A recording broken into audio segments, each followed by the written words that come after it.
you want, man. I think ACP does as well. But I popped out the chat window because a lot of them are going to be communicating there in the YouTube live chat there. So we are live now. Yo, Guru, you got to do the intro, man. You're the guy. I'm not. I can't do it.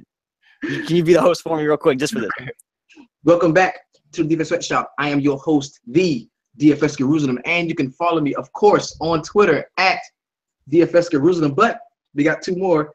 The homie ACP, the Don, the 100 Band Clan. We are live here. I've got the homie Dexter Pope at DPope919. They're gonna chop up some golf for us. The Open is what we're going to be talking about, and I'm here as a student, man. I am here to learn. Like, these cats know everything about golf, and I am so excited to be here and to get some knowledge, soak up some game. Let's get to it. Yes, sir. Sounds good. Let me just drop the links on Facebook real quick, and we can get started. So, ACP, introduction, whatever you got to say, man, while I do this real quick. Yo, what's up, Sweatshop? It's your boy ACP, man. Welcome. Curtis, I see you, man. We about to take down this PGA. One of us got to take down the Millie, man. I would love to see that shit happen, bro. Good luck to everybody this week, man. It should be an interesting one. Awesome. All right. That was a little faster than I thought, so I didn't get the links in yet, but it's all good. Here we go. Yeah, pretty much the exact same thing. Let's get this money. We're here. We did a little later stream this time, so we can get like up to the minute information. This is going to be a really tough tournament to kind of dive into or get the best advantage because weather, just performances in general on a tough course like this can change on a dime. So we decided to start this a little bit later to try to bring the most updated information we can. So while we're at it, I mean, the very first thing that most people are going to want to know is weather. I mean, people know what golfers to choose at this point. They've been watching shows, but up to the date weather, we got 2 hours until the event locks. So right now we are getting some decent, we are getting a decent foreshadowing weather. I said it's not. It's going to be windy. It's going to rain, and we got to try to time the best conditions for our golfers, and that can be very tough to do. I'm looking at the screen here now. I have the weather actually just changed. I'm looking at Apple weather, so I'm going to go to a real weather site like Wind Finder and other stuff like that. And if any of you guys have weather brought up, that I can broadcast your screen, as Apple weather is not the most accurate, but we have winds going at 21 miles per hour right now. So it's not like this tournament is going to start in 2 hours and they're gonna be out there going. It's crazy. I don't know, because we were just looking. I swear ACP and I, just before the stream were starting, we were looking at 5 to 10 mile per hour wind, and now it's telling me 10 to 15. So this is going to be a crazy event. ACP, just real quick, do you see that as well, or do you still see the 5 to 7 that we were talking about before the stream? Because right now, yeah, man, for me it's way up there. But while you do that, we have a lot of Euro guys in this event. There's a huge field, a lot of players to choose from. Real quick, there's going to be a huge narrative of we got to play the guys in the wind that can play in the wind. But my opinion is we got to just kind of teeter those tee times to our advantage, to where like we got to find that advantage. So for me and ACP, that's why we're looking at weather so heavily. I mean, we're looking at gaps of 10 to 12 miles per hour in wind, which can be a swing of 3 or 4. A score of 3 or 4 under that could sway the entire tournament. So before we get into plays, we do want to talk about the weather, and we will continue to mention it in any updates we get. I do need to bring up another website, and there is some big information in terms of Vegas odds that I just saw, and that is Ricky Fowler is now tied with Jordan Spieth with the leading odds to win the event at both at 14 to 1. Ricky Fowler is obviously going to be the chalk at only 9.2K on DK, and he speaks for himself. He's performed in Scotland last week. We can get into that. That's a little narrative as well. There's a bunch of narratives to follow this week. I mean, people were talking the weather narrative, wind, ownership for the Millie Makers, a whole nother issue. So we're going to try to get to all this, but it's with me just spewing, just talking. Is there anything you guys want to talk about first, Guru, or because I know you're more to listen. So what do you want to cover first, man? What is your biggest concern or thought for this event that you think the rest of the sweatshop is concerned about as well? Well, for me, it would be just trends. You know, I haven't watched this event, you know, over the years, so I'm sure, you know, you and ACP guys that are golf guys and know like what kind of trends should we be looking for. I'm gonna tell you something that I do, and you might laugh at me, but what I do, the first thing I do is I check to see how many times the guys made the cut. First thing I do. Right. If I got a 13-13 dude, he's going in. And there is a guy in this tournament that has never missed a cut this year, right? Right. Charles Howell has not missed a cut this year, yes. So he's like a no-brainer to me. You know what I mean? To a guy like me, that's what I'm thinking. You know what I mean? And how can that be flawed? How can that be good? Like, let me know what I'm doing right or wrong in terms of that. So I the whole not missing a cut thing, I do like doing that from time to time. But a big thing to notice too is what type of tournaments these guys are entering too. So if you're looking, all you see is a guy with 5 or 5 or 6 out of 6 cut, and he's either European or he's playing in a weaker field tournaments, that's not gonna translate to these big major events. So you do want to pay attention to the type of events these guys are entering, and that type of narrative as well. And as we saw like a couple weeks ago with Brandon Steele, like it is still.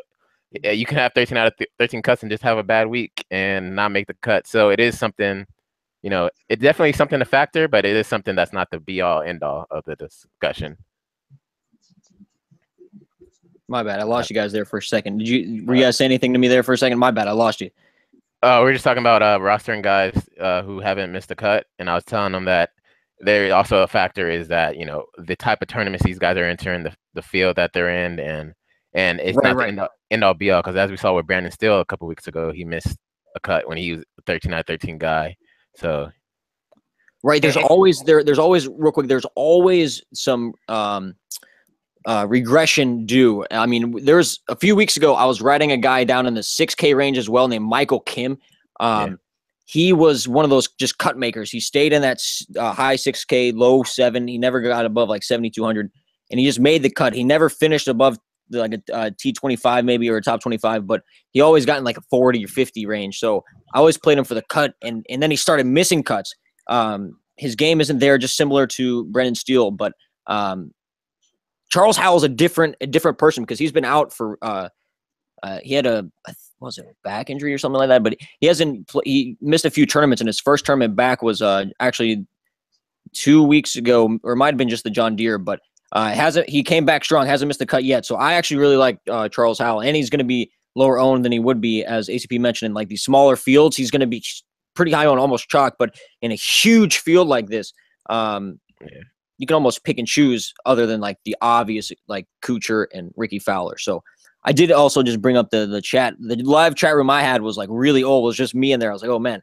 So yeah, we got a lot of people in here. What's going on, everybody? Holy smokes. I don't want to start naming names because you guys probably have already seen them, but all right. So real quick, did you check that weather real quick, man? Did you see any? Yeah, I got it pulled up. So it's, let me look at so what I was telling you was that the guys who first start off, they should be around the 17 plus, but when we get down to later in the day, around looking at 6 a.m. my time, which is Pacific Standard Time, maybe 5 a.m. That's when we start getting into these guys who are hitting into 4 mile per hour winds and 9 mile per hour winds. So that's a factor to look into. And you got big guys here, like I was telling you earlier. We got Burgers in this. When he tees off, it's going to be 4 mile per hour wind. Kevin Chappell is another guy down there. Dustin Johnson, Rory McIlroy, and Charles Schwartz are all teeing off around 8 to 9 miles. John Rahm is teeing off at 14, but this whole field is the tee times are gonna be in lower winds all the way from 4 through anywhere up to like 16, 17. And you guys got Kyle Stanley, Xander's in here, so definitely something that we should look into as far as getting the early jump on the competition. Right. Definitely agreed. I mean, you mentioned earlier at the beginning of the stream, just for anyone that just came in, that with the difference of last year, the weather can be a huge deal. Like we're talking 3 or 4 stroke difference. And I was watching a Fan Vice show that had Pat Mayo, a guy named Ben Rossa, who's been smashing recently. And they talked about that, saying that a contrarian take sometimes it's going to be tough to do in the Millie Makers. There's probably going to be some noobs that do it as well, but like stack the full tee time, all 6 guys, just stack it. Because if that tee time is the one that sees like the burger tee time, if that's the one that sees no wind, you're looking at guys, all of them should shoot well. I mean, it's risky because if it's a below average golfer, I mean, even with like beautiful, pristine conditions, they might be terrible. But yeah, so let's get into it, guys. We do have beyond weather, we do have a lot of players to get into, a lot of content to discuss before lock as well. So which is a lot sooner than it has been. So for everyone, 1:35 a.m. Eastern time, 10:35 p.m. Pacific time. So it's time, boys. So first off the bat, this is what Seth and I, Guru, have done, and ACP have done. We just kind of split up top range, like the top 4 or 5 guys. We don't want to do too many names there at once, but that's pretty much what we do. We talk about who we like, who we don't. And if you have any questions about who we talk about, man, or if you got a favorite golfer, you're feeling something, you know what I mean? Just let it fly, man. So we're gonna save for the people that want to hear the punt plays or like the value 3% plays in the Millie Maker. We're gonna cover those towards the end. We want to make sure we cover as many players as we can first before just throwing out guys that might burn holes in your pocket or help you win a lot of money. We want to kind of be consistent. So right there at the top, unless you guys got anything to say before we get started. You say you can share my screen? Because I could show all the... Yeah. 1 second here, man. I'm still here. Let's see here. All right. I think here we can... Oh, I just presented my big-ass face here. Here we go. All right. Present to everyone. Yeah, I presented your screen, but it still just has your logo. You have to share your screen before it, like, shows it. So, like, when you share your screen, it would project to everyone as soon as you do that. Is it presenting now? Not yet. Guru, do you just see his the Dodgers picture, right? Or do you see his screen? Yeah, I just see Clayton Kershaw. It's only thing I see Clayton on the mound, baby. I feel you. Speaking of that, you guys play Kershaw at 14K real quick? Just a little quick question. Yes. Yeah, I played him yesterday, and I played him, and I played the lowest price pitcher. I forgot who it was yesterday. Smith, the guy from the Smith, yeah, and he actually finished with 18. Me too. Man. I played them both, but I missed all the bets. He made me cry today. Clayton Kershaw is like the greatest guy ever. Did you see that Make-A-Wish thing he did with the kid? I was looking for that. I couldn't find where he did it. I did. Oh my God, bro! Like I love Clayton Kershaw now. Like he made that kid's like life with what he did. He's dope. Oh my God. Real quick, I got to make a quick shout out. We have the most viewers I think we've ever had. We got 35 real quick. Hey, man, we're getting famous, man. We're about, man, Twitter's about to verify us. I swear, boys. All right.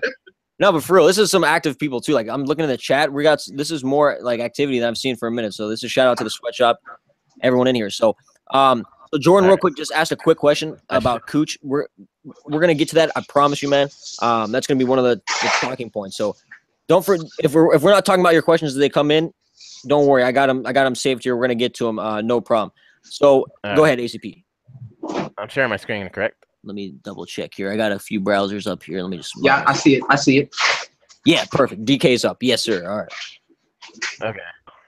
We can break these down, and then I'll go over the weather at the end again. So. All right. Guys. Yeah. If you want to start, man. I mean, it doesn't matter. Anything you want to do. I mean, I don't want to. Anything. Yeah, no, I just I guess we can go from the 10K to the 12K. I mean, none of these guys need introductions. Justin Rose, Sergio, all these guys. My favorite play in this range is Sergio. He's another guy who's for this year's 10 out of 10 cuts. But the biggest thing for me is that he knows how to grind it out in these weathers. He's one of those guys that never go away. Like even when there's times where I thought he's gonna miss the cut and he grinds back and he has a mentality for this type of field and this type of weather. So he's definitely one of my favorite plays at the top here. Those who love this course, and there's that narrative there. John Rahm is interesting to me. He's coming off that win. Like we were talking about earlier, Jon Rahm, as anybody who watches Jon Rahm golf, he is a hothead.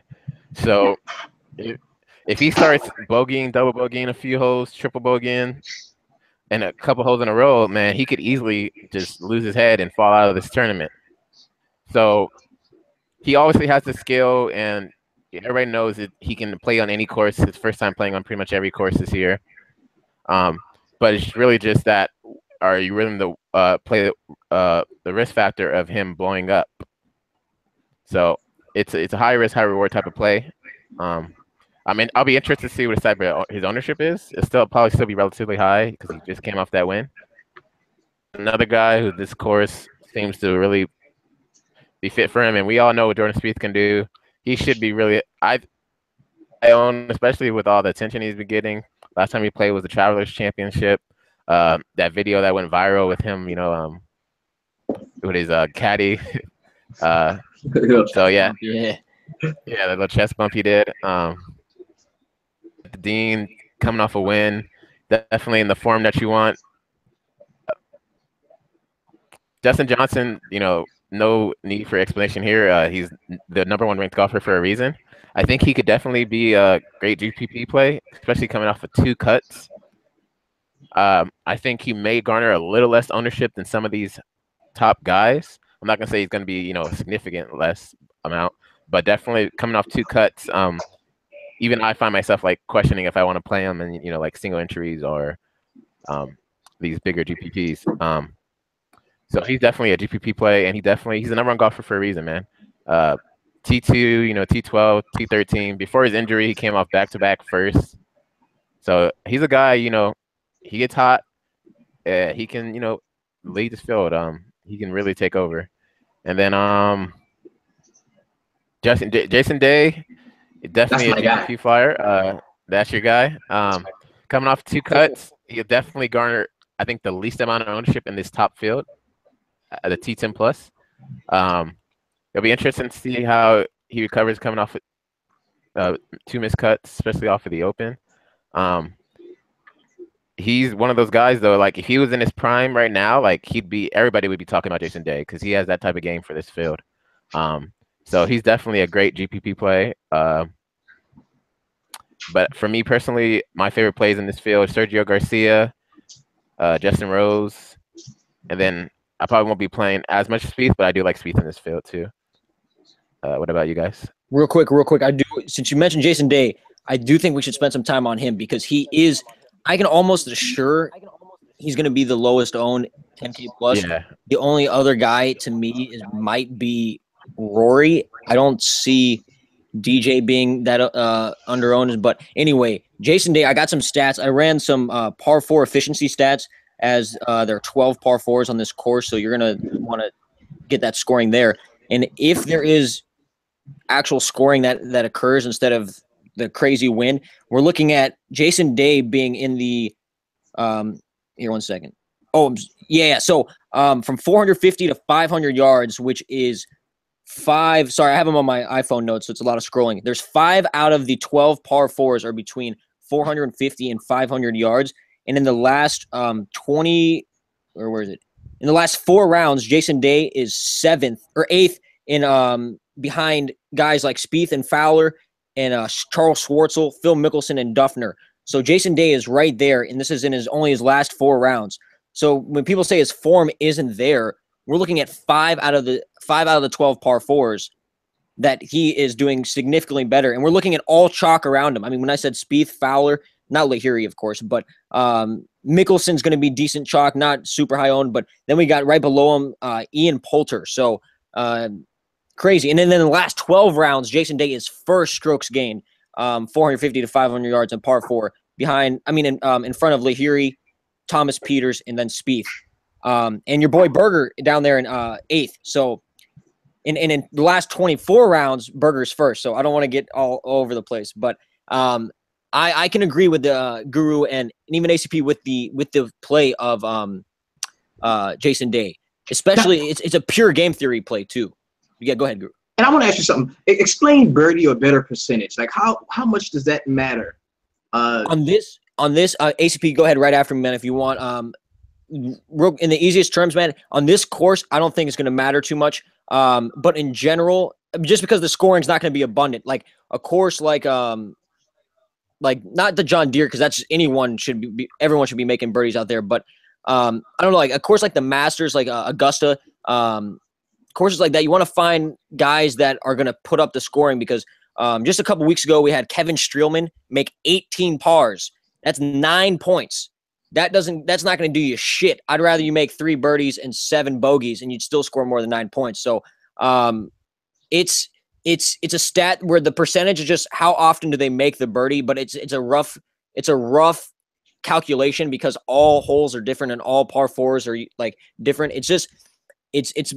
I follow it mainly with the world-class golfers. With the average or below average golfers, like if I look at certain stats here, like green regulations gain, I know it's different than birdie or better, but I can bring it up. But there's guys on here like Tom Lettenham, I think his name is. Like, I don't even know who that is. And then right under him, it's DJ. So I'm like I'm not going to play him because he's right there at number 1. So anyway, I know that was a little off topic there, but yeah, HB, go ahead, man. What you got? No, I agree with you. Especially birdie or better is usually a stat we always use for any course. You always want guys that get birdie or better percentages on each round.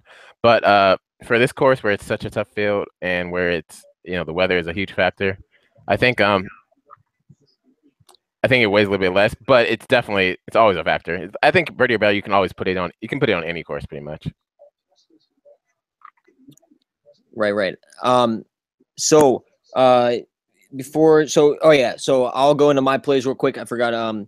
So other than Jason Day, who I think just for Millie Maker's sake, well, first, if you're playing the Millie Maker, you have to be willing to light money on fire. I mean, you can't play a lineup that leaves 0 on the table or guys that are going to be 20% owned or more, really. So I heard on the, I can't remember what podcast it was. I think it might have been Tour Junkies, but they said that the ownership percentage of guys you want to target, like the winning GPP lineups, like is about 80% total ownership between your 6 golfers. So if you're, I'm predicting Fowler to be the highest owned golfer on the entire slate. We're looking at 25% maybe. I don't think they're going to be super high in the Millie Maker, because everyone knows you can't just take one guy and pretty much pray for him. And so I'm gonna say he tops out in the Millie at maybe 22%, but still way too high to put in your lineup. Because if he goes and misses the cut, you're looking good. So no Fowler. Oh, he's in 9K. I don't know. I'm tripping. My bad. I don't know. My fault there, guys. But if we're staying above the 10K range, which I should have been doing there, I'm gonna go. As I've been this whole week, I haven't changed. I am Sergio and Justin Rose. And when I first made my choice there, I was like, oh man, I'm choosing the Masters all over again. Like this can't happen. It's not like they're gonna go 1-2. So I did have a little teetering. I am on Justin Rose, but my one problem is that he's one of those guys that always gets that bump in ownership without anyone talking about him. Once the slate locks, he has that extra 4 or 5%. You're like, oh man, really? Like I'm projecting him 12, 13%. He's like 17, 18, and that's not too good, especially for the Millie Maker. So I'm going to play him. I'm making 2 lines. He's going to be in 1. I will not be going too deep in either of my lineups. I can't do that. Too many golfers. But in that top range, to sum it up, honestly, as quick as possible, Sergio and Justin Rose. And just to give a few stats into why. Sorry, one second. I just dropped it, actually. There it is. Sergio is 6th in the last 50 rounds. I know that's a huge sample size, but I think for this, that's what you want. You want guys that are consistent. I don't want a last 4 rounds or last 8 rounds, because one, you don't know who they were golfing against, really. You don't like they could have been obviously Sergio, his last event was the US Open, so he was golfing against prime opponents and prime golfers. So there's other guys on this list, like let's see, or Kyle Stanley's the other example. He's real cheap, it's not the price, but he was in the John Deere, so his competition was fewer, so his stats might be a little boosted because the competition isn't strong. But anyway, Sergio 6th in green and regulations gained in the last 50 rounds. I really like that. Good drives. He's 7th, 17th in driving distance, which isn't super important to me this week. But for him being an accuracy guy, for him to have that strong of a drive, I like that as well. And that's all I really have on Sergio. And Justin Rose is my other favorite play there. He's a local from England. Played this event when he was 17 or 18 as an amateur. T Ford as well at that age. So definitely some interest for me there. I will be fading everyone above that just because Spieth's going to garner that ownership now that he's favored to win, tied with Ricky, excuse me. And that's it. I don't like McIlroy's form. DJ's getting talked up by Mayo, and Mayo's getting I did all the numbers, and he's got over 100,000 views on his U.S. Open videos. So, and he has been swearing by DJ. He's been on his nuts. So I am going to fade DJ as I have. So that's it, guys, for me. Guru, man, if you got anything you want to share, man, about that range, it's up to you, man. Anything you want to say. Just what jumps out to me about Sergio is the dude is a competitor, bro, and only outside of the top 25 in 2 tournaments the entire season. He's had, like, I think 3 top 10 finishes or 4 top 10 finishes, but only finished outside of the top 25 twice. That is like the mark of consistency. They would never missing a cut. I like Sergio. I like Sergio. Yes, sir. ACP, you ready to go down to the 9K range, or you got anything else you want to say? All right. Yeah, let's do this 9K range exclusively. Yeah. I feel you. Yes, sir. All right. I'll just start off real quick. My guy, it might be a hot take. It might not, because if you're looking at the stats, it's probably not a hot take. But I'm playing Henrik Stenson, guys. Of course, yeah. I like it. Yeah. I knew it was coming. Yeah, man. I got to. He's gonna be a little chalky, sadly. I think, like, just because I don't know, maybe not, because in that range, it's really Fowler and Matsuyama. But I don't. Yeah, go ahead. I don't think he'll be as highly owned as you might be thinking. I think he might be the Jason Day of this group. You think he crosses 10 by chance? Over under 10%? You take under? I could see him like almost at 10%. Yeah, that's why I gave you that's why I did the over under 10 there. Yeah, but real quick, just a couple stats.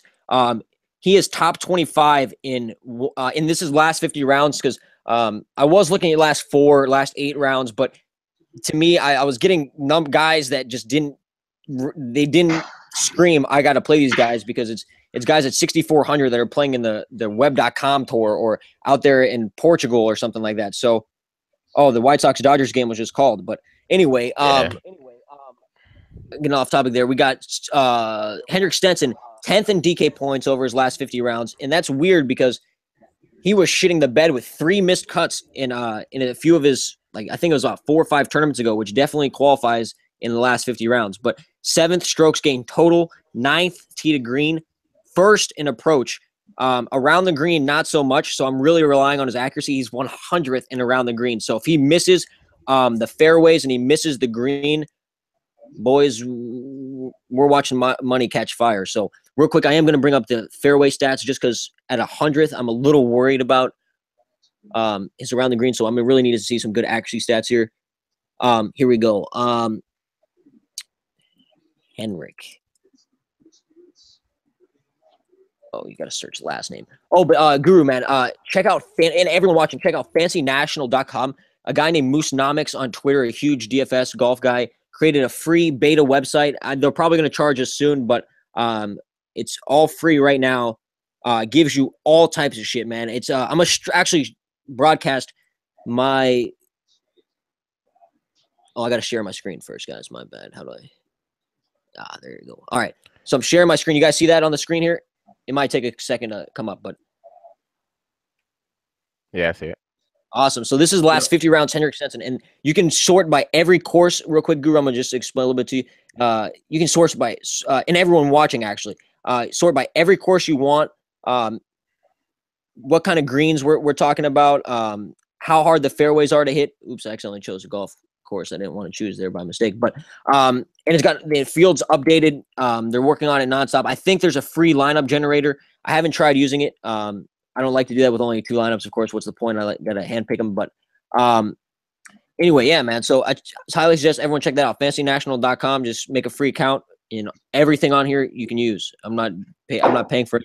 So anyway, last thing, yeah. So Stenson kills it.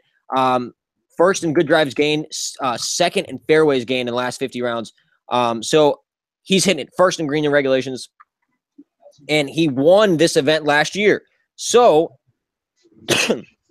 sorry guys, excuse me. I think it's weird. There's like a little curse that you don't take the guy that won the event. Like they rarely go back to back, and I think that might be the case this time. But Henrik Stenson at 9,600. If one of these big studs misses the cut, it's okay if Henrik Stenson just T20s or gets through or gets those placement points. So without going too far, let me bring up one more guy here. I know I've been talking a little bit. And what's his odds to win though? What's Stenson's odds to win? Stenson is right now. Let me see here. 25 to 1. I don't know where he started. I wish there was a website that updated it consistently. I don't have the opening odds. I probably could look them up on a separate browser, but anyway, he's 25 to 1. We got Jason Day actually 33. He's behind Adam Scott and Brooks. Actually, he's tied with Brooks, but I'm using Bovada, by the way, guys. Actually a lot. I've checked. Sites vary sometimes very drastically. So if you're really solid on a play, don't just go to Bovada or 5 Dimes. Like go to like a website called OddsShark or some other websites that show you all the odds for the main websites. And if you see one like where Henrik's 33 to 1, where he might be on one website, why would you bet on him at 25 when on another one he's 33? That's just more money for you. So if he wins, but so yeah, 25 to 1. Not great for the guys. Like all the guys above him are above him in odds to win. Like Tommy Fleetwood at 9,800 is 22 to 1. Matsuyama, who's 100 under him, is 20 to 1, but he's going to be way higher owned.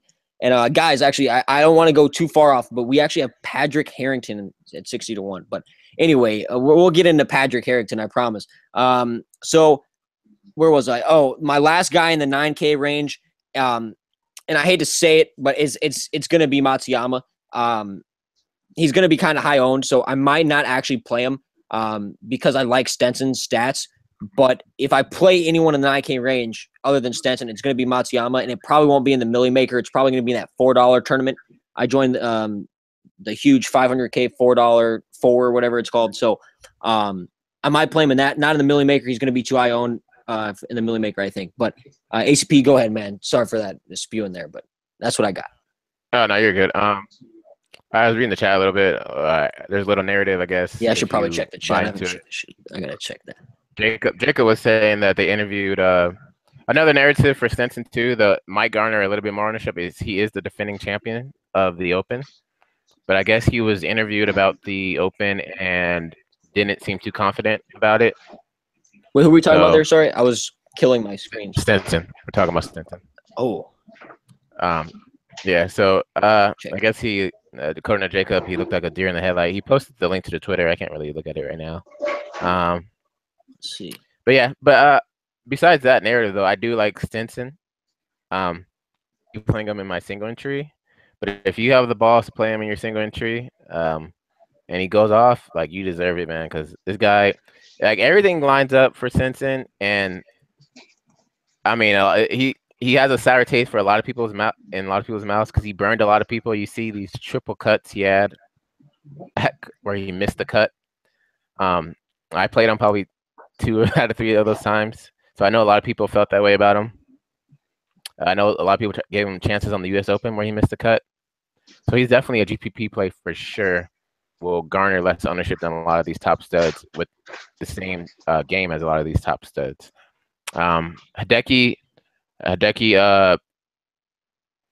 he said he'd probably be a little higher owned, which I mean, for a stud, all the studs will be up there in ownership. But as far as the whole Hideki thing, he seems to never really garner as much ownership as he really should. The whole Japanese thing, I think, can be a factor. And then the Japanese thing? Explain the Japanese thing. Yeah. So there is this narrative where Hideki doesn't get as much fanship and ownership because he's Japanese, just simply because he's Japanese. Some Yeah, touts have said it too. Like it's made some waves. Like it's like I don't obviously I don't give a fuck where you're from, but there are people who do, and he doesn't get as much ownership. So he's always lower owned than some of these studs. And if you look at his fantasy points per game, It's events, nuts. he's all one of the top scorers per event. So Hideki could be a great play. With this field is interesting though. Like we were saying, this weather is going to be a huge part. It's going to be a lot of different factors. But per event, if you look he is one of the top scorers per event. He came off a T2 at the Open, so he's in good form. T11 at the Masters. He's only 9,500. Like that doesn't really make sense to me. I feel like he should be up in the 10K range, but he's 9,500. So he definitely a good play. 9K range is a good play though. Ricky Fowler. Everybody's talking about him to see if it's going to be another U.S. Open, because everybody talked about Ricky Fowler in the U.S. Open to the point where everybody got off of Ricky Fowler, and he was only like 15% owned. So if you like Ricky Fowler, I want to say, if you like a player, don't let us talk you off of him like at all. Like it's like Guru says, if you like, we're here to add to your plays, not take you off of any of your plays. So don't fade Ricky Fowler because you think he's gonna be higher owned, or because one of us is like we don't like him. Ricky Fowler is a great player, great stats. Obviously, a solid play at 9,200. He seems underpriced. Coming off the win, it'll be interesting to see how his game is. He hasn't played since the U.S. Open, but at 9K, it's interesting. He's a bomber though, so I don't know if I like him as much in this type of field. I wish I remembered like an event that he played in that was a super windy event and how he placed. But at 9K, Bricks, he's a great player. He definitely might garner a little bit more ownership coming off of that win. But I definitely see no fault in playing him. And then the big bird, narrative is Tommy Fleetwood, man. Okay. Okay, I'm glad. I thought somebody was gonna have to talk about Fleetwood. That's my. I like. I saved him for last on purpose. Tommy Fleetwood, man. He's been hyped up by everybody. He'll definitely be one of the chalkier players. He's from England, so there's that aspect of it where he's used to playing in these more windier, fields like that. I think he grew up like 15 minutes away or something like that. He grew up like close to this to this course. He had an interview with somebody where he was like he's always dreamed about winning the Open Championship. It's the most important championship. So, and coming off a T10 at the Dubai Irish Open and Open de France, Open in great form. I mean, his last 4 tournaments, bro, he's been raking. Yeah, especially that Open. That's a huge, that's a tough field. So at 9,800 too, it's really not idea. Is it a good player or not? It's more of a, do you want to bite the chalk or do you not? Do you want to fade the chalk? That's where this play is right now. Do you think Tommy Fleetwood's going to come and do really good this event? Then play him. If you don't think he's going to get if you think he's going to miss the cut or not, get like a T50 plus. I honestly I don't have a read on him this week. But he's in great form. It's local. He's the chalks. He's going to be one of the chalks of this tournament. So it's really just taking a stand as, are you going to go overweight on Fleetwood or are you going to fade Fleetwood? That's really the stand I'd have on Fleetwood. Dex or Guru. Yeah, real quick, I just wanted to Hideki a little bit. I don't want to talk about racism or anything like that, but when we look at Hideki, he is the second best golfer in the world in terms of offense of world golf ranking. So he's only behind DJ, and continuously he's 6th, 7th priced on DK. You don't really see him publicly written up very much. Like if you go look at the who PGA Tour chooses to win every week, it's Jordan Spieth. Like honestly, every week it's Spieth or Fowler. You don't really see any true because golf respect. Like the guy is a world class golfer. I love Hideki Matsuyama. He just can't putt, but putting is so volatile that man, putter. Oh man. But anyway, all right. So in the 9K range now, man, I'm set. What about you, Guru? You got anything, man? Oh, nah, man. I'm with y'all. The guy I like the most is Hideki Matsuyama. That's why I was waiting on you guys to talk about him. Henrik Stenson was a guy I did watch. I actually saw it on television when they asked him about how he would feel about winning back to back, and he did look like that doesn't happen. Nobody wins this thing back to back. So that kind of has me looking at him with the side eye. But Matsuyama, man, I love him at 9.5. Yeah, man. If I'm reading some of these comments too, they're putting some good points in here. So yeah, like we were saying about Hideki, he always doesn't get the respect he deserves. Ashley Hall, I think he withdrew or something. Because on RotoQL he's crossed out. So on that, but I think he actually might have withdrew or something. So after we're done talking about the players, I definitely, or somebody else wants to switch up right now. Jacob Banker was talking about Brooks started on the Euro Tour and he has a very good career on the Euro Tour, so that's something to look at, guys. Hit at the Brooks at the Valero Brooks, he came second in 20-mile-per-hour winds. Yeah, I wasn't sure if he played in strong winds and. This was the Valero. All right, I thought it was the Puerto Rico, but it was the elevation. I messed up there. So. Yeah, the Valero. Yeah, 20 miles per hour wind. Kevin Chappell won the Valero. Yeah, I like Kevin Chappell this week. So Brooks could definitely be a solid play here, guys. He could, as Jacob was saying, he's played and won before, and he came in second. That's win. Edwin Neves. Oh yeah. Get there, guys. If we haven't talked about a play, we'll get there, guys. Yeah, we're gonna answer. I'm gonna try to make like 10 minutes at the end where we just go straight through the chat. So let's just get straight because I did want to have some time to make my lineup still because I'm not fully set. But all right, so you ready to get down to that 8K range real quick? Yeah. You want to do 8K? Yeah, we could do 8K. You can start. Yeah, I went last time, so you go ahead, man. All right. Starting at this 8K. No, you're good. Starting at this 8K range, we're starting off with Phil Mickelson.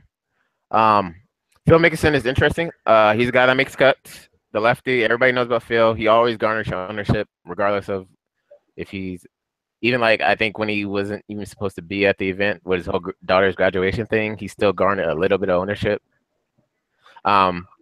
He's made 14 out of 14 cuts this year. It's gonna be interesting to me. I don't know if I think I might actually like it more because in this event, he's not going to use a driver this event. He's going to use, I believe, his 3-wood on, if I have that correct. And he's one of those guys that his biggest thing is spraying off of the tee. So it'll be interesting to see with him not using a driver this week. He should be more accurate, and it'll be an interesting play. With the wind and everything too, I think it could be a smart play. It's Phil, man. It's he hasn't won in a while, but he also hasn't missed a cut in a while, and he likes to show up at these big events, especially. It's really just 8,700. Are you gonna get the return on value that you want for him, and how do you think he's gonna do with just using these clubs and not using a driver? So I'm indifferent about Phil. Phil's Phil. I usually don't play Phil as much, but I sneak him in a few lines. In this range though, some of my favorite plays. I like Adam Scott, and I like Luis. I haven't heard of people talking about him that much. That's my guy. I don't know what his ownership's looking like right now. But he's also another one of those guys. Made every cut. T23 at the U.S. Open, T2 at the Players. Great on the stats. 8,300. It seems like he's like if one of those guys like if I have 5 players that I like and I'm looking for a guy that I want to kind of who I think is gonna make the cut, I'd put him in there. I do like it. I do like him regardless though. Now, when we get down to JT's interesting, man. 8,200. We all know what he did at the U.S. Open T9. He kind of fell off on Sunday, which is not something you want. But it's interesting because he's coming off of 2 cuts. So I definitely think JT for the type of player he is not going to get as much ownership as he normally would. And he's playing around 2, and I just read this right now, actually. He's playing alongside 2 really good golfers. And these groupings are sometimes affect these golfers, man. Like he's grouped up with Lewis and Justin Rose, who are both 2 solid golfers. Pace to where this guy's gonna be like, oh, I'm gonna get a birdie here, and then this guy's gonna fall up like, oh, I need to try to get the birdie or whatever. There are guys too, like who like their ego will get in the way. Like you'll put somebody like I don't know, like Rory and like DJ together, and they'll be trying to hit the ball the farthest or whatever. So that's something to look into. I know he's really disappointed about these last 2 cuts. I follow him on Twitter. He's excited about this tournament, so he could be a good GPP play. It's 50-50 really. He could miss the cut or he could be a great GPP play. Paul Casey is another one of my favorite plays this week. Shout out to the boy Seth, who's I think he's at work right now, but he I actually screenshot this. He always finds those crazy like trends and stats, and he posted in our golf forum. If you guys or haven't read it, or he said that interesting stat to look at is that the last 3 Birkdale winners, they all finished top 7 in the Masters and made the cut at the U.S. Open. And that means, and within that criteria, there's only 3 players that have done that: Garcia and Chappell. So that just added to my love for Garcia when I read that. And Paul Casey, that really made me like him. He's been in good form, coming off a T5 at the Travelers, 26 at the U.S. Open. So we know he knows how to play at these tough fields. Masters got 6th place. So for 8,100, I definitely don't think you can go wrong with Paul Casey there. And yeah, those are probably my favorite plays in that. Oh well, Tyrell Hatton, he definitely the ultimate GPP play. Coming off of 4 straight miscuts. Only people who are going to be on him are the sharps. So he's one of those guys. Like before these 4 straight cuts, man, his stats was like before the Masters, he was just killing it. He was on a streak, man. He was just killing it. And then he got to the Masters, blew up, shot a 80 and a 78. And everybody was like, what the fuck? But people were still on him. And then, he did decent. And then they're like, okay, I'm going to play him for the Open. He garnered a decent amount of ownership, got cut. Then back to back, four back-to-back cuts. So here's your ultimate GPP play here, guys. If you're really trying to separate yourself from the field a little bit, Tyrell Hatton is definitely a guy who has the stuff, but the mentality. He's another one of those guys with the mentality. Him and John Rahm are those guys that just seem to just get in their head and blow up. So he's definitely a GPP play. Hatton is like, you can tell like the first round what he's gonna do for the tournament. Yeah, exactly. Right. All right. Yeah, go ahead, man. Close up. No, I was just agreeing with him. All right, awesome. Well, yeah, so I got a in that 8K range here, so I agree with a lot of that. My favorite play in the 8K range is Louis Oosthuizen, the first guy you met, or I think it was the second. You mentioned Phil first. So yeah, the second guy you mentioned. So I'm kind of indifferent to Phil. I mean, I'm obviously as a golf fan, I've watched him for quite a few years now, but I'm not a big. I know he's a big scorer, but on this course, I'm not. With weather, I'm not worried about scoring so much. Very good scrambler, as someone mentioned in the chat room as well. So I can understand that. Not super highly priced as well. Like he's not 9,500. He's not overpriced. I think he's right there in a good spot. So Louis Oosthuizen, he's my favorite in that range because one, he's been on the Euro Tour prior. Knows he's a good links golfer. Good results on links courses. From South Africa. I mean, the narrative is the Australians are the ones that are really good, but I like the foreign guys. They're more, I don't know. There's more link courses on the Euro Tour, and I feel like Louis can fit that well. All of his stats are in the top 55 in terms of strokes gained in the last 24 rounds, and the only one that is 54th is strokes gained approach, which is one of my key stats. I'm a little worried about that. But putting, he's pretty good. Strokes gained total is pretty good, 8th, which is not bad at all for Louis. I do have one more thing about Louis that's important. Oh, second in bogey avoidance, which could be big this week if the scoring is going to be very high or high in terms of above par, not below pars, just so no one gets confused. And first in bogey avoidance is the chalkiest guy on the slate. As we all know, Ricky Fowler is and birdies gained. So that's very weird. But Louis is 40th in birdies gained. And then the guy you mentioned right after Louis, my second favorite, I don't want to piggyback off you, man, but I almost called him Phil Casey, but Paul Casey, he's third in bogey avoidance, right after Louis, 46th in birdies gained. He's 17th in eagles gained, which can be an interesting stat. You're not going to see many eagles, but he's not really known as much of a driver or much of a distance guy. So for him to be pretty high in eagles, that means he's very accurate. He knows what he's doing. He's a course guy. He's always pulling out Paul Casey. I'm talking about. He's pulling out his book. He's marking. He's about the X's and O's, I should say. 6th in approach, which is one of my favorite stats to look at. 10th strokes gained total. 13th tee to green, which is always a good stat to look at.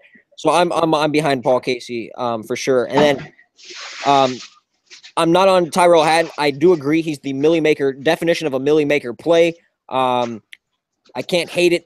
He's the best putter on tour, regardless of what event you're trying to talk about. He's the best putter. His around the green is one of the worst on tour, though, at 110th. But at 8K, you're not paying for him to do crazy well. If he can just hang around, make the cut at his ownership, he's going to do better than a few guys above him, as obviously some guys above him are going to miss the cut at higher ownership. So if you get 5 out of 5 through with Hatton and he makes the cut, you should be looking at money. So I don't hate that play. My other guy was Brandon Grace right there at the same price. I probably honestly won't play him, just as a forewarning to everyone. Is just he's one of those Euro guys. In general, he did win the RBC Heritage last year, so he does play both. But he's one of those foreign guys that can handle wind, handle the greens. Good accuracy guy, not the longest hitter, but he can do well. So I'm going to play him. I don't have any stats brought up on him. Let me just check to see if I just real quick here. Grace. Okay, he's not very good. He's 42nd in bogey avoidance, 88th in birdies. So not the best. Just an accuracy guy. He does fit the mold in being 33rd strokes gained total. So tee to green 36. Not terrible, but yeah. So that's what I got in the 8K range. Yeah, you want to go straight down, or Guru? What you got, man? Sorry about that. I didn't mean to skip over you, man. What you got? Oh no, I saw a good man. I like Oosthuizen here. 6 out of 11, top 25 finishes. He's probably my favorite in the 8K range. I like him at 8.3. It leaves me salary to pay up for the other guys that I like at the top we talked about earlier. And Paul Casey was somebody who I wasn't really on, but after looking a little bit closer at what he does, I kind of like Paul Casey too. No Tyrell Hatton for me though. Right. Definitely only a big GPP play in my opinion. Yeah, so you guys ready to go down to that? We should probably cut this range in half. I think this is where we start to get to a bunch of guys. So we'll just go 7.5 to 8. Is that cool with you? Or 7.9? Is that cool with you guys? Yeah. All right. So how about Guru? You started off this time, man. Unless you want us to go and piggyback off us, or what you got, man? I think what I did before we even got started, I made a couple of lineups. I said, well, if these guys, if they talk about the guys that I made in my lineups, I know I'm on the right track. And just about everybody who I really love, y'all covering and y'all like them too. So I feel good. But let me know how y'all feel about Patrick Reed. I like him in this spot. 7.9. He's probably my favorite play around the 7K range. 83% cut rate. I like that. He's been playing in a ton of tournaments, 23 total. He's one of my favorite plays at in the 7K range. And then I had Bernard Weisberger at 7.6 was another guy that I did like. Am I on the right track? What do you think about those guys? Get behind those guys. Weisberger is definitely going to be in this range, one of the popular guys in this range. Yeah, he's from Austria. Got a T16 in U.S. Open. He's played in, these windier fields, T43 in the Masters. So he definitely shows up in these tougher fields. I like him too. I think I have a decent amount of exposure to him for my Millie Maker lines. Quick shout out to my boy Samuel Guzman. He just started DraftKings, and he actually saw some of the stuff you guys were tweeting on Twitter, and he decided to check out the stream. So shout out to him. To definitely check out the Sweatshop, man. Oh, I see him. Check out there he is in the chat. Check out DFSsweatshop.com, man. If you're trying to get it to the money, bro. That's where the 100 Band Clan is, and this is where we got the Guru starting up soon in the NBA. Excited for that stuff. But yeah, in this range though, Patrick Reed. I like Patrick Reed. Shane Lowry's interesting to me. I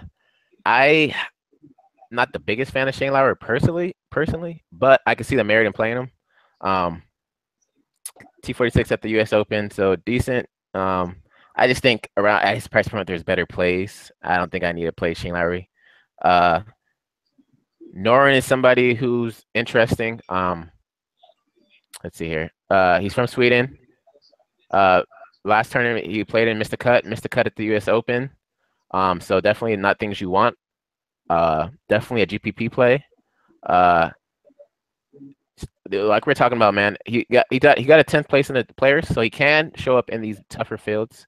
But like we're talking about, this course and this tournament in general with the weather and everything, it's gonna be pretty much a crapshoot. I'll be surprised if all the chalk hits this week, because the weather is gonna be ridiculous and it's gonna make this course tougher than it already is. So Noren is somebody I've heard guys talk about.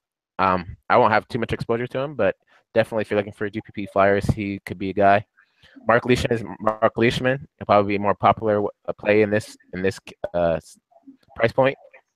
Yeah, you see it in his finishes already. T27 in the Open, T5 off his last start. Great. He's in great form, and we know Mark Leishman. He can hang with the best of them. Martin Kaymer, somebody who's interesting too in this field. Coming off a cut. Definitely people will see that and just be scared off him a little bit. Open T69 at the players. So if you're looking for a guy who can make the cut, he can be somebody who can be a flyer for that play. But yeah, to the 7.5 range, Zach Johnson, I've heard people talking about. Lee Westwood, I've heard people talking about. Zach Johnson, I don't think I'll be playing much of him. I kind of think T5 and John Deere really doesn't mean anything to me. John Deere is such a weaker field. Plus, it's his home field. It's home field. But if you like Zach Johnson, play him by all means. T27 in the Open, so he can play in these tougher fields. I just think he can be sort of a trap play, maybe. He's one of those temperament guys as well, sort of to run. Yeah, a guy with a temperament too. So he's definitely a GPP play. I mean, I think most of these plays we're going to talk about GPP plays. Cash plays are pretty, obvious, even though in this field it's not obvious who to play in a cash game. But yeah, so I think the T5 kind of will make him garner a little bit more ownership than he should get. So just be aware of that. Who else we got down here at 7.5? Wiesberg, I talked about him already. I like him. Made every cut. It's probably my favorite play in this category. Ian Poulter, this guy, yeah, he's one of my favorite plays, man. Ever since I watched him play in the Players, I've been a fan of him. T2 at the Players. He's a guy who knows how to play in these windy conditions from England. He definitely will garner probably the most, if not second to the most ownership in this category of players. But I'm still going to be on him. I like Ian Poulter in this field. I think last time they played here, he got 8th place or 3rd place. One of those two. I can't remember off the top of my head, but he was up there Poulter in the was top second. field. Second. He finished second. seven Okay. over. 3rd place was okay. Patrick. So even better, he was 2nd place in this limited course history here, guys. So that's something definitely to take into consideration. I like him. He's probably my favorite play from this field. And then the ultimate GPP flyer that your boy has been all over him, Siwoo Kim, man. He's one of those guys. He's boomer bust, man. He's that home run hitter or get put up a 0 type of player, man. 4 strikeouts, the golden sombrero. Yeah, exactly. He is like the Milwaukee Brewers, man. He'll hit home runs or he'll strike out a bunch. As you guys see, the Players Championship, he got 1st place, man. Out of nowhere, nobody was on him. I think he was less. He was than under 1. Yeah, under 1% owned, which helped me out a lot that week. T13 at the U.S. Open. So what that trend kind of tells us is he shows up. He kind of cares more about these bigger events than he does about these smaller events. So if you buy into that trend, playing him as a GPP flyer, coming off of 2 missed cuts, he's burned people before. He probably garner a little less ownership. So if you buy into that, I would definitely think he's a decent play at his price point, especially. Definitely, it's Ian Poulter, following your normal type of plays in this field. Patrick Reed's interesting to me too, and then Siwoo Kim is the ultimate flyer for me in that field. Dex, you got anything? Yeah, man. I don't want to spend a crazy amount of time because we are running a little late here and we got a lot of names to get through. But I agree with a lot of what you said. I think Poulter will be the highest owned in this group. The only one I see maybe touching him is Wiesberger or Leishman. I don't think anyone else. But real quick to run some stats. Patrick Reed is definitely the stat guy out of this group. He's 17th in bogey avoidance, 14th in double bogey avoidance, which is the highest out of the whole range. I went in and favorited all the guys from 7.5 to 7.9, and Patrick Reed is the best in bogey avoidance, the best in double bogey avoidance, and second best in birdies, only behind Shane Lowry. And then when I go over to the strokes gain stats, Patrick Reed's the 7th best putter. He's middle. He's in the 40 to 50 in tee to green, off the tee, approach, and around the green. So average and 6, which somehow equals 16th total off the tee. I mean total strokes gain. I'm kind of indifferent to him. He's priced right where I thought he would be. He's not showing true form, but he is. I think he's the captain of the Ryder Cup team this year. So.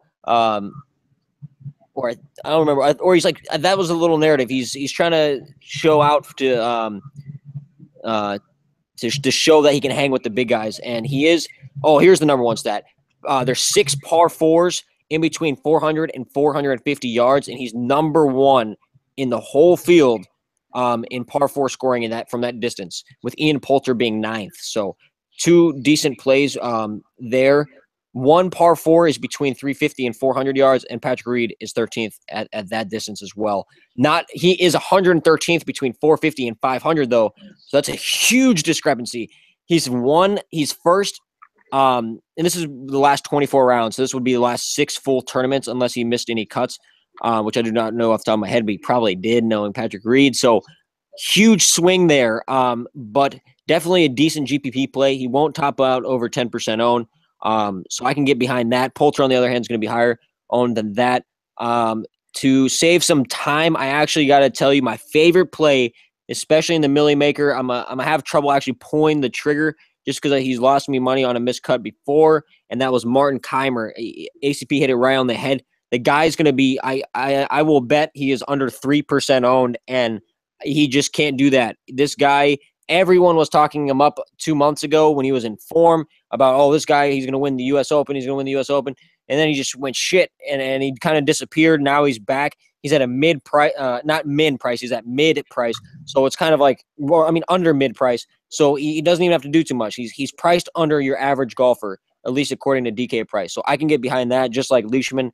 Great score. Euro guy, knows how to handle the wind. Doesn't really bogey or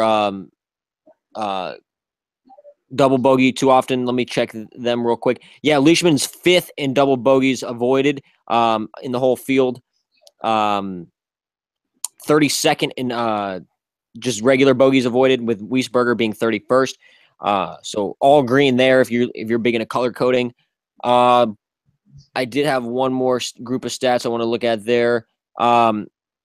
For Leishman, he's really good tee to green, 9th, which I really like, and 17th approach. So top 20 in my 2 key strokes gain stats this week. So I can really get behind that. Putting, not good, but putting's not the most important, as that's very volatile. It's hard to predict great putters. So Keimer doesn't really fit any stats except for putting, but that's kind of why I like him, and that's why he's going to be so low owned, because he has not been good in his last 24 rounds. Like, you look at this and it's all red.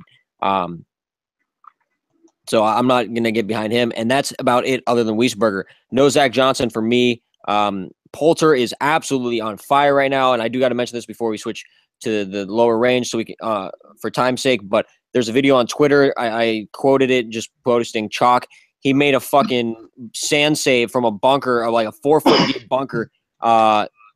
And hold out for I don't know what if it was a second or third shot, but from a 4-foot deep bunker, perfect shot right in the hole. So if you guys follow me on Twitter or just want to see that little video, I don't remember who tweeted it. It's obviously something to do with golf, but DPope919 on Twitter. I have the it's a quoted tweet where I just put chalk as the thing, and it's just he just chips in this remarkable shot. So he's going to be chalk, but I think you can vary yourself other places, and we'll talk about some guys down low here in a second. But Keimer is also a good guy. If you put Poulter and Keimer in a lineup, I mean, what are the chances that they're going to take both of them? So, Guru, you got anything to say about that range there, man? I know you mentioned Reed, but anything else down below there, or you just all in on Reed there in this range? Yeah, Reed's the guy I like the most. I heard you talk about Ian Poulter. That's kind of got me on him some too, but I wasn't really looking at him though. What about Schwartzel though? Tell me what you think about him. Yeah. Well, Schwartzel, real quick, he's a good putter. Out of form, just like a lot of guys. Here, sorry, 1 second. I did want to bring up his stats too. Yeah, he's down at that 7,300 range, so we were gonna get to that, but okay. We can go into it right now. That's fine, so we can save a little time here. But 7,300, that's a great price. I mean, I think it was one of these events. Charles Schwartzel was 6,800. It might have been the Masters. I think it was the Masters, and he goes out there and shoots like 5 under through his first 7 or 8 holes, and he's leading the event. So if Charles Schwartzel can hit these fairways, which is he's kind of sporadic, because he's a good putter. He's shown consistency. He's one of the few guys that's actually consistently been great at putting. Then he can put up a nice number, especially this is the first time I'm going to mention tee times, which is probably a mistake, but it's tough to get off plays just due to tee times. But Charles Schwartzel's kind of got the bad end of the tee time. He'll be teeing off at 248. So that's kind of where the heaviness is getting. So I'm not going to play him. He is going to be low owned, but ACP and Guru, what's your thoughts, man? ACP, I guess you go first, man. What you think? Yeah, Charles Schwartzer. I like Charles Schwartzer. I was just reading this right here. He's teaming up with McIlroy and Dustin Johnson in the opening 2 rounds. So that'll be interesting, man. If those two catch fire, it'll definitely push him with them. But like I was saying earlier, these two they kind of like to have who has a bigger dick competition sometimes, and go for the crazy shots and go for insane shots, which make them the best in the world. But it can also put them behind the field at times. So it'll be interesting. But I do like Charles Schwartzer. Coming off that U.S. Open cut, I think people that might scare him off some people. But this is the guy who the Masters tournament, put third place. So he definitely when he gets hot and he's in these fields, he can definitely play with the best of them. As far as this whole range, B Holmes is interesting. Like pretty much this whole range is I think Matt Kuchar will probably be one of the chalkiest guys on the slate, if not the chalkiest guy. 7,200 at is criminal for Matt Kuchar, in my opinion. No, that's fact, not opinion, my man. I mean, it's criminal that he's 7,200. We're talking about a guy who plays T4 at the Masters, hasn't missed a cut in a while. I think he T4'd at the Scottish last week too. Yeah, great form. I mean, he's a grinder too. I think he's one of the guys that keeps the ball like when he in the wind, like he keeps it low, if I am correct, right? So definitely Matt Kuchar, man, is chalk, but I think he could be good chalk this week. But if Seth was here, he definitely would be talking about how the chalk kind of doesn't perform as well sometimes. So it's interesting to play. That's one of those plays like Phil, kind of either you're gonna stand, you're gonna bite the chalk, or you're gonna just fade the chalk completely. Matt Kuchar, man, but at that price point, it's hard to fade him. He's a great player, man. Molinari is interesting. Molinari is a good player. T6 at the Players Championship. Hasn't missed the cut at the U.S. Open. Yeah, so he's interesting to me. Pat Harrington, this guy Harrington. This is what people have been talking about, especially for this event specifically. He's a previous winner of this event, right? Of this event or something like. He placed high at this event. I know that for a fact. Who was it this year? I was typing a comment. Who was it? Pat. Yeah, he won this event in 2008.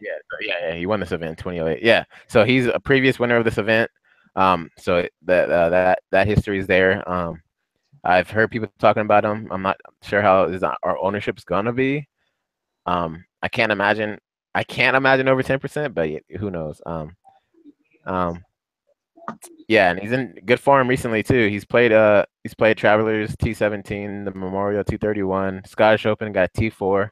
So good form, has history here. Definitely worth looking to play. Bubba Watson is Bubba Watson. I won't be playing him, but I know people that love Bubba Watson. So if you love him, play him. I won't be playing him. Yeah, cut at the Masters, cut at the Players, cut at the Open. The people not showing up at. And then Grillo, somebody that I've heard talked up a little bit. Definitely a good GPP play. Somebody the definition of GPP play. Got 11th at the Players, but got cut at the Open. So it's interesting. He's from Argentina.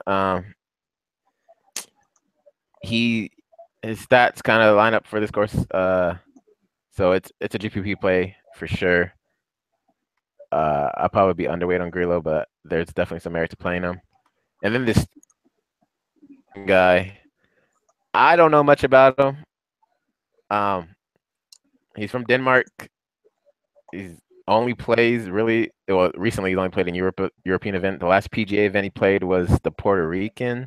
Got cut. Arnold Palmer got cut, but WGC T3. But since then, in these European events, T8, their Masters, Nordea Masters, T4, Open de France, T3.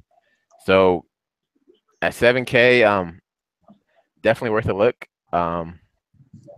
He can definitely be a flyer that kind of sets you apart from people. Look at that price point.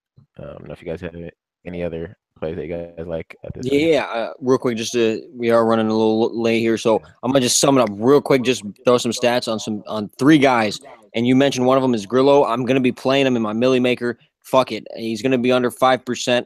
He fits the course. He's one of those guys that's going to get through top 10, top 20, backdoor top 10 for you, or he's going to finish 5 shots over the cut line. So I use that's what you got to do for the Millie Maker. He's 51st in bogey avoidance average. He is very good. Well, he's above average at all the strokes gain stats except for around the green. So if he hits the greens, we should be good. Pretty average at putting. I mean, better than average at putting at 30th. So I like that. 8th in 400 to 450 yard par 4 efficiency. But my favorite guy in this range, and I think he is the chalkiest guy in this range, other than Matt Kuchar, of course, and that is Francesco Molinari. Okay, so this guy right here is a statistician. He's looking like Kyle Stanley. So top 5 in strokes gained in par 4s just in general, 4th in 400 to 450, 2nd in 350 to 400. Then when I go to the strokes gain stats, it just fucking blows your mind. 5th total, 3rd tee to green, 2nd approach. Those are my 2 main stats, tee to green and approach, and he's 3rd and 2nd in the last 24 rounds. So I really like that. Terrible putter, 88th, straight red bar, so doesn't look good. But putting, someone mentioned that the greens are real soft and they should be easier to get. Like, putting is not a key stat, and it shouldn't be. The problem is wind. That's what makes high scores. It's not the toughness of the greens necessarily. It is the wind and ball striking. So other than that, with Molinari, the other thing I want to look at was in terms of bogey avoidance. Oh, I mentioned he's 47. Doubles, he's 3rd, though. So if he gets that bogey, he's more than likely not going to kill you with a triple or a quad. So and he's also 6th in birdies gained. So other than that, there's 2 other plays. I won't throw many stats at. Yeah, go ahead. What you got? I forgot to mention Russell Henley. I like him at this range, 7K. Definitely coming back to the trend that we used to in good form. T5 at the green burn and T27 at US Open. So I just wanted to mention that. And then Jimmy Walker too is interesting. I don't think I'll be playing him that much, but yeah, I just wanted to add that on there.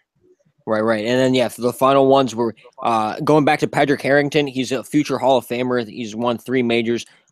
He's in good form right now. He T4 last week as well, I believe, and he's 4 straight top 40s over there in Europe. So I don't hate him. One of the only guys with true course history. So I could get along with that. He should be under 10%. I don't see him being too highly owned, even though he did win it in 2008. He hasn't done really shit this year to show more than 10% ownership. And then lastly, I think he's going to be a little chalky than he should be, but it is not Andy Perez. I was looking at Pat Perez there for a second. He's 6,900. But Andy Sullivan, local guy, doing pretty well out there in Europe. Isn't the most well-known guy, but has been talked up a lot. You look at his game scores, you see he's from England. So he's going to garner that extra ownership. So I'm a little nervous about that. Doesn't do well with birdies. He's a real eagle maker. He's kind of a scoring machine. So I am a little worried with that. His only good stat, I lost it, in the last 24 rounds is putting. He is red in 73rd, 76th, and 75th, respectively, in tee to green, off the tee, and approach. So definitely a risky play. That'd be my least favorite guy. Out of my favorites, if I should say it. And that's all I got there. I'm not going to be playing Beef, which is Andrew Johnson. For people that don't know him, he fucking loves to eat burgers or some shit like on the course before he goes out there. But that's it. Molinari, Grillo, Kuchar for cash games. He's a cash game lock.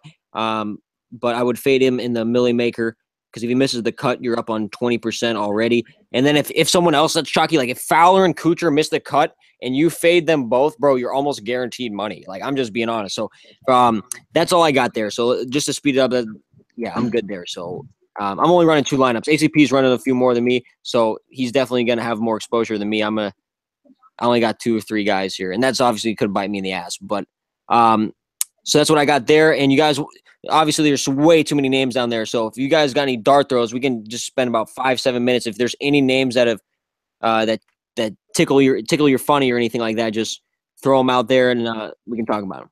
I definitely want to speed it up since we got less than an hour before lock, and I do want to cover a little bit of the weather. So yeah, but there's actually.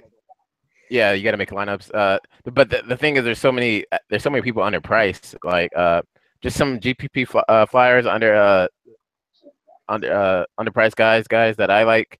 Ryan Moore is interesting. Pat Perez, Oh, of course. Soren is interesting as well. Steve Stricker definitely falls into the older man narrative too, and has been in great form. T16 at the U.S. Open, T5 at the John Deere, T7 at the Dean and DeLuca, T16 at the Masters. So he knows they play in these tougher fields.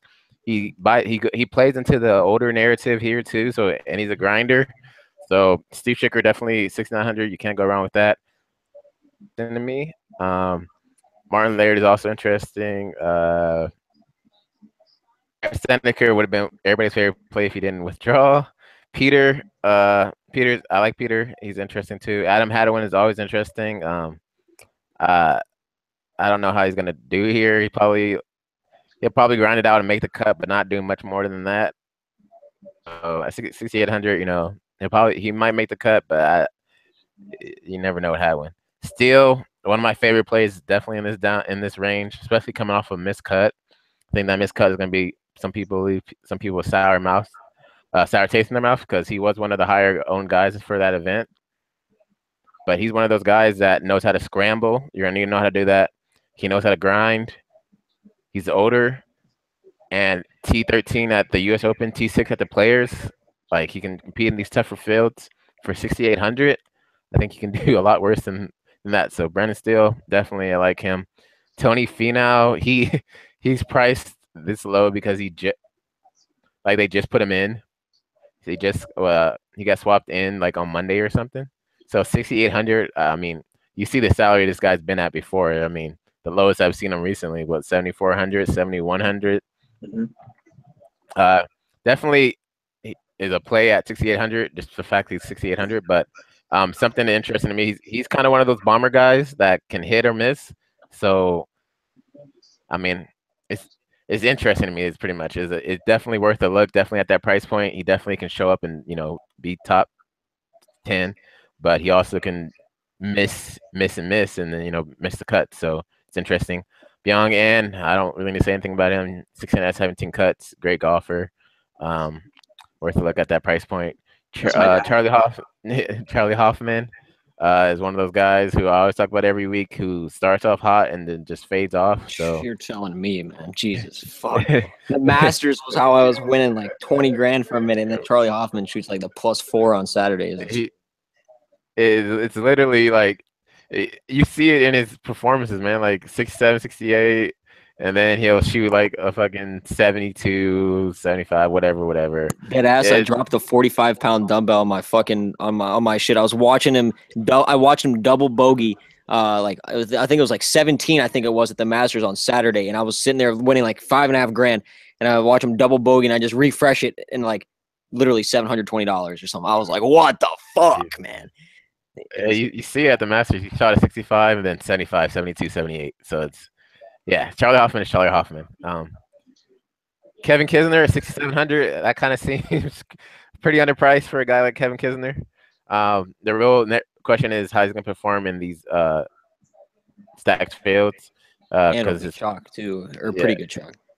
Yeah, so T56 at the Players, T58 at the U.S. Open. So you can't go wrong with Kisner. 6,700, but he's a type of guy who can just miss the cut out of nowhere. I know a lot, not a lot. Some people are talking about him.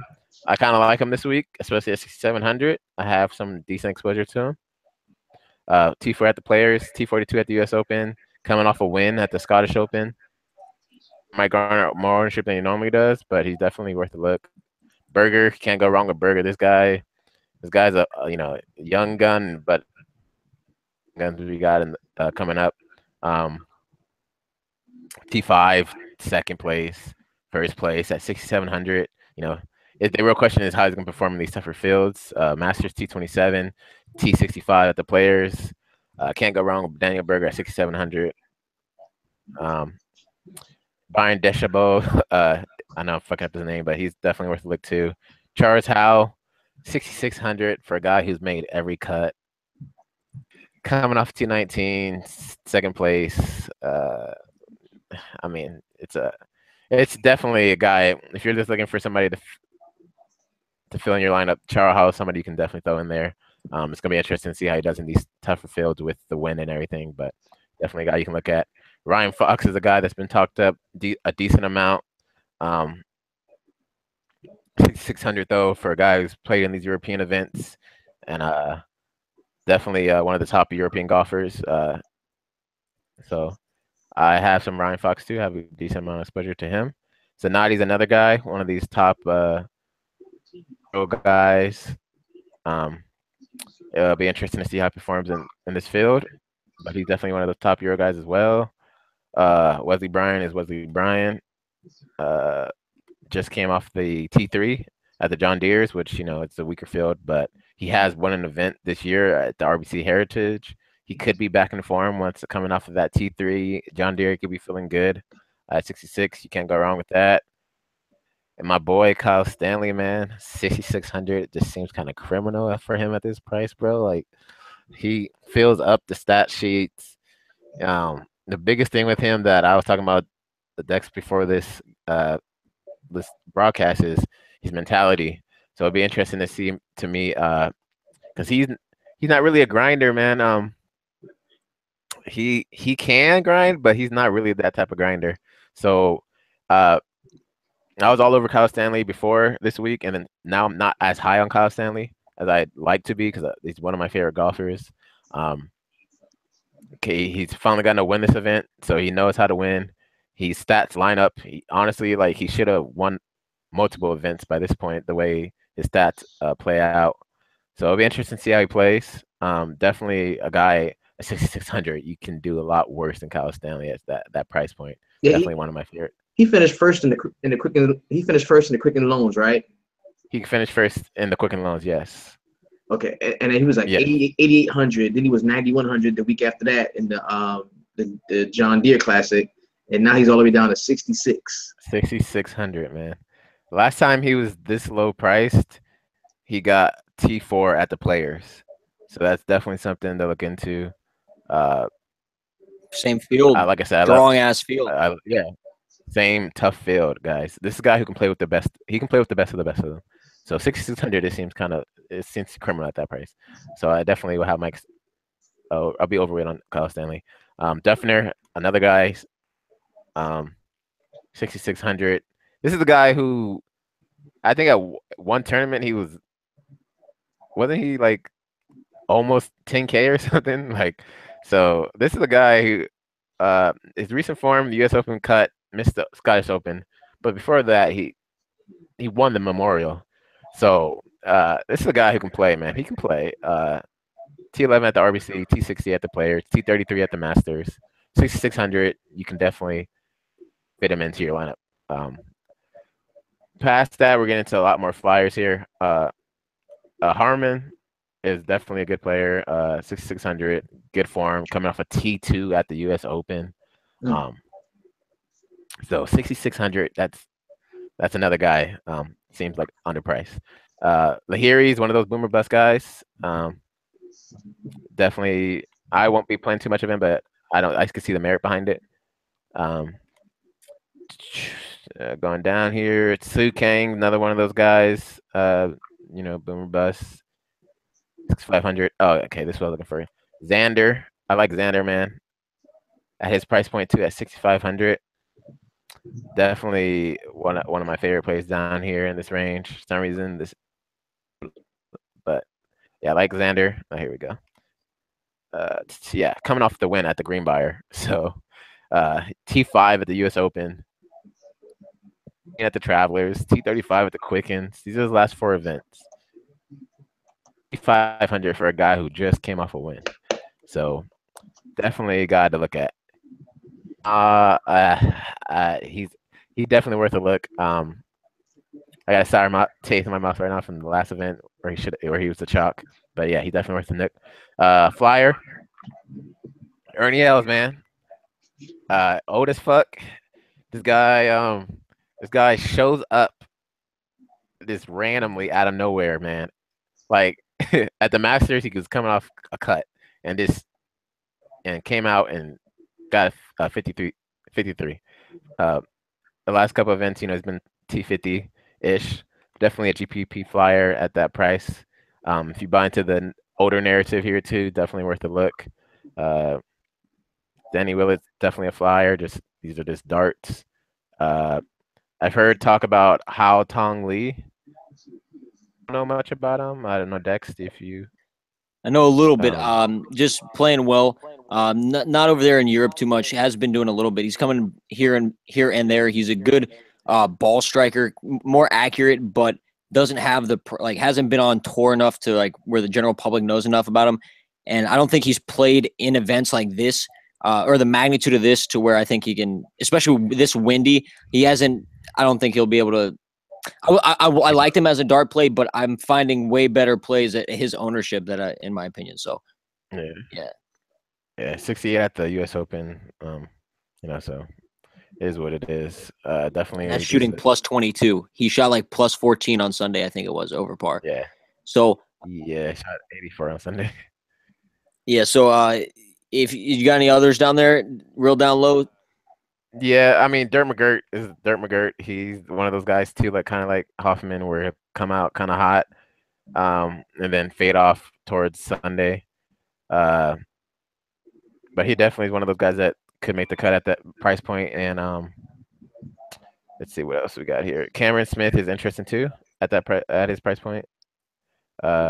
Jamie Lovemark, 6,400 has been in great form recently. Who else at this price point? And I think the lowest I'd probably go is 6,300 with Stuart Sink and Alexander Levy. Oh, Stuart Sink. Yeah, probably be the lowest I go. Stuart Sink, he's one of those guys too. If you buy into that narrative, this guy Levy, Euro player, won the Volvo out there, T15 at the Nordea Masters. So he's definitely a guy you could look at. All right, 6,300, can't go wrong with that. Sink is Sink. But yeah, I think that's the lowest I'd be. Stuart Sink's definitely going to be the highest owned out of that group. Though, the 6. He's the only one that's well known and he's got results. So, I don't really know about any of the amateurs here. I wish I knew more about that.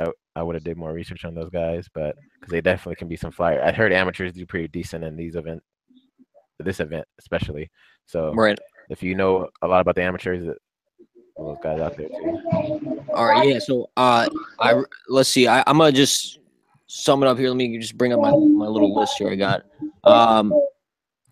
So we're looking at, for me, below 7K.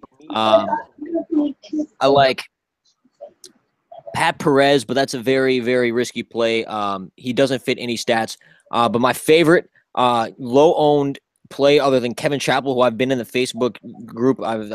Seth and I have both been on Kevin Chappell. I think he can show up. I'm a little worried that a lot of ownership may go to him, but Ross Fisher, who a lot of people in the chat were just talking about, just to throw out a couple stats, accuracy stats. This guy in his last 24 rounds is first in good drives gained, 17th in fairways gained, and 14th in green and regulations, and that's in the entire field. So there's some strong names in this field. I'm not talking about just on Euro or just on PGA. We're talking about everyone in the field. Kyle Stanley right under him, 100 under him, second fairways gained, 3 good drives gained, and 10th in green and regulations. I love that. And then 8th is Kevin Chappell in green and regulations gained. Daniel Berger as well, 5th in green and regulations, 26th in good drives gained, which you wouldn't really suspect because he's so volatile. He's usually not hitting the ball very well. But he has recently, and that's his results have shown that. So those are my favorite down there. But if you're really trying to get to the dart throws, since I'm only making 2 lineups, my 6.7 guys, I'm going to be choosing between Ross Fisher, Stanley, Chappell, Berger, Perez, and Howell in between 6.6 and 6.9. If we're getting below that, I only got a few guys, and I actually don't even remember them off the top of my head. I just got some notes written down. I got to bring them up on the DK price here. I know one of them is talked about, so I'm a little worried about rostering him. His name is Surik. Let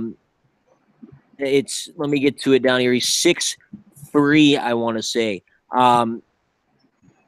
Let me get to it here. I'm scrolling. My bad, guys. I should have had this. Surrey is his name. Surrey. Jay Surrey. I don't recall his first name, and I feel bad for that because he's been talked up all week. Julian Surrey. He's a 6.2K, 4 for 4 cuts made. A lot of kids are going to look at that and be like, oh, my. But it's not – this is in Portugal. This is not Euro event golf here. So, or it is actually European event golf here. Sorry, I was looking at the Open de Portugal and I tripped out there for a second. But he is golfing in an event that we're doing now. I don't want to spend too much time on it, but that the field is 20 times stronger. But this guy has not golfed for over a month. You can look at this as, yes, he's killed the field, but since he hasn't golfed in so long, his ownership might be under 2%. If I can get him under 2%, I think that's a good play if looking at a guy at that price. So other than him, there's a guy that I actually know nothing about real quick, Andrew Dote. Like, I literally know nothing about this kid. He is an amateur from Australia. Or I think he's a rookie from Australia. Like I said, I don't know too much about him. Got tied fourth at the Scottish Open last week, so that's the only reason I'd play him. Honestly, that was my thinking behind it. What was it? Andrew Dote, DODT, 6,300. He's from Australia, and the little narrative was the guys from Australia should be able to handle this. So, and this guy Andrew Dote is also the number 20th guy in the European Tour's Race to Dubai, which is the same thing as the FedEx Cup for the USA or for the PGA guys, which is pretty much get you a bigger paycheck. In like better sponsorships and endorsements and shit like that. And not to talk really fast, but there's one guy at 6,700, a big Euro Tour guy, rarely comes over here. Dylan Fratelli, he does well on the Euro Tour. He only has golfed like 2 events, I believe, in the PGA events, and I don't think he did very well. But in the Volvo China Open, he got second, got cut from the BMW PGA Championship, which is like the Masters. And hasn't done well. 3 straight missed cuts. But he's one of those Euro guys, can play in the win. I'm not going to play him, though, so I probably shouldn't even shout him out since I'm crunched on time. But my favorite plays that I listed, Stanley, I have him highlighted here. I just lost him, though. That's not good. Oh, yeah, so it was You like Steele? So Brandon Steele, no Brandon Steele for me. I think his ownership's still going to be a little too high for what it should be. I mean, he'll be like 5 to 8%, and I'm not. He just doesn't awe me. Like I'm not going to be on him there. But I do gotta get to some lineup building. So let's check the weather one last time to see if we got any. I'm on Wind Finder. Well, if my computer doesn't crash, but I'm trying to find the closest station, but I can't find like. Well, look, Royal Birkdale. Let's see how far. When you type in Royal Birkdale on Google, the number one thing, like it tells you, like the auto search is Royal Birkdale weather. Weather. Yeah. So people know what's going on. Let's see here. Okay, it's in Southport. So let me check Southport, England. So yeah, Guru, what about you, man? What are your dart throws? What are you just gonna say? Fuck it, man. Like I know you got 1 or 2. You're just like, man, whatever. You know what I mean? What you think?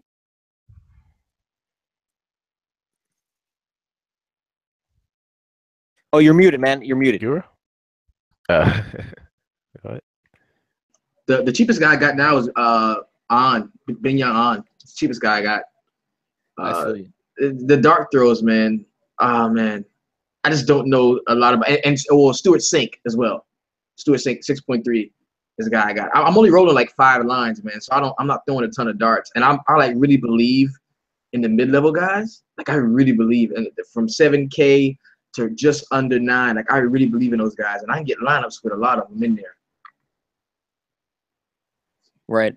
Yeah, no, I agree with you. A lot of people talked early in the week about it being a more balanced approach, but I think everyone was saying, "Oh, I'm gonna fade all the 10K plus guys," but I think you will find some good value down in that 6 to 7K range. So, yeah, I'm looking at some weather to close up, and I'm trying to find the exact forecast here. I'm looking at Morton/Merseyside. Yeah, for me, it shows wind speed being at 15. So I need to get where this 5% is, where you're seeing that. So, let's see here.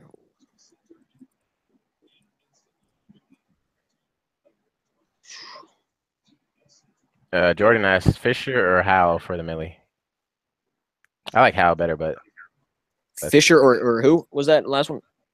Fisher or Howe. Powell. Oh, probably. Oh, fuck.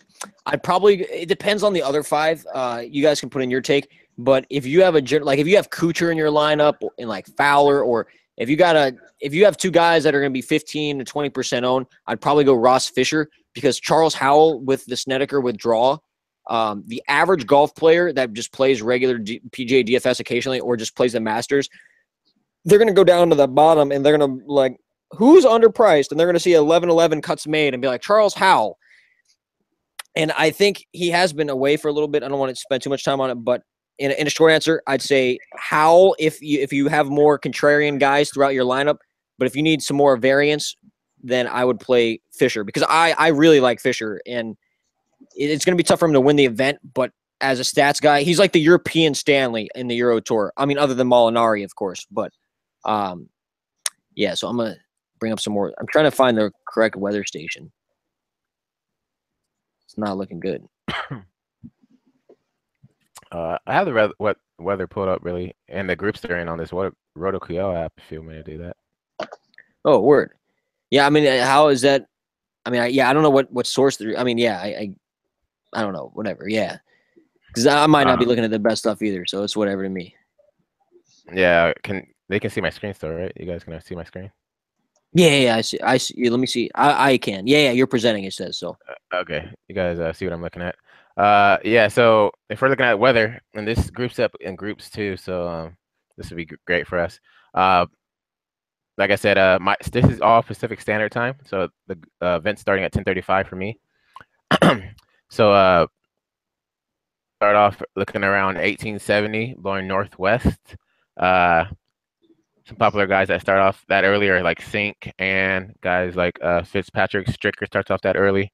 Norin, Henley's one of those guys. Howell, Brandon Steele starts off that early, which I don't like that he starts off that early, but it is what it is. Wesley Bryant, Spieth starts off that early, and he starts off in a drizzle too. 17. So yeah, real quick, what do you think's the best weather? Because yeah, I gotta get to making my lineup, so I'd probably have to cut this real soon. But yeah, but yeah, so those are some top guys. The best weather as of right now is supposed to be later in the day, around 6.